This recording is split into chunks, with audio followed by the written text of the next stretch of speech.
அதேபோல் சர்க்கரை ஆலைக்கு சொந்தமான நான் சொல்லிடுறேன்.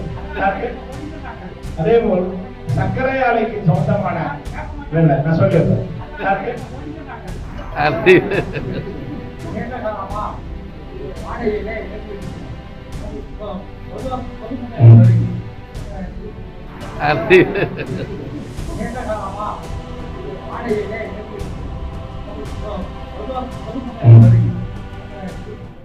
நடைமுறையிலே இருக்கிறது. அடுத்த ஆண்டு என்பது இன்னும் கூடுதலாக கிடைப்பதற்கான நல்ல நம்பிக்கை இருக்கிறது.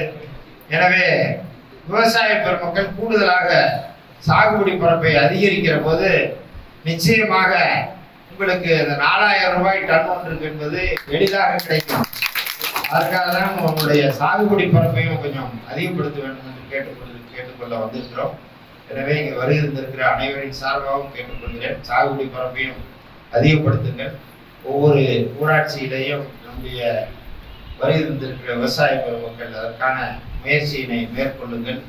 நிச்சயமாக நம்முடைய மாண்புமிகு முதலமைச்சர் அவர்கள் மேலான பார்வைக்கு உங்களுடைய கோரிக்கைகளை எல்லாம் கொண்டு சென்று எதிர்காலத்தில் ஒரு சிறப்பான நல்ல முடிவை எட்டலாம்.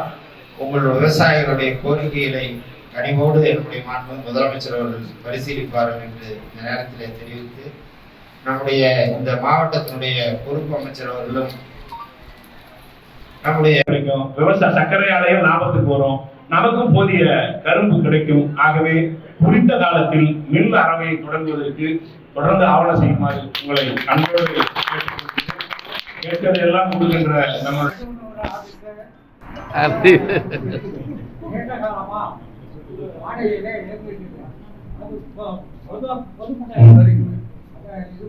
அதேபோல் சர்க்கரை ஆலைக்கு சொந்தமான நான் சொல்லிடுறேன்.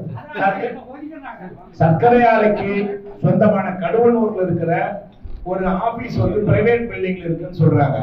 நான் சொல்றது கடவுளூர் மட்டுமல்ல, வேற எங்காவது இருந்தால் அது எந்த இடத்துலனா பிரைவேட் பில்டிங்ல இருக்குதோ அங்கெல்லாம் ஏதாவது ஒரு ஸ்கீம் இருந்தால், இப்ப நமக்கு நாம இது போன்ற திட்டங்கள் மாவட்ட ஆட்சித்தலைவரை கோஆர்டினேட் பண்ணி ஒரு கட்டிடங்களை கட்டி கொடுத்தால் அதுவும் பயனுள்ளதாக இருக்கும். ஆகவே அதற்கும் ஆவணம் செய்யுமாறு உங்கள் அன்போடு கேட்டுக்கொள்கிறேன். செய்திகளை உடனுக்குடன் தெரிந்து கொள்ள கீழ்கண்ட கேபிள் மற்றும் டிடிஹெச் நெட்வொர்க்குகளில் எம்நாடு செய்தி தொலைக்காட்சியை காணுங்கள். பாதகம் செய்பவரை கண்டால் நாம் பயம் கொள்ளலாகாது பாப்பா. மோதி மிதித்துவிடு பாப்பா, அவர் முகத்தில் உமிழ்ந்துவிடு பாப்பா. அண்மை செய்திகளை உடனுக்குடன் தெரிந்து கொள்ள இணைந்திருங்கள் எம்நாடு தொலைக்காட்சியுடன்.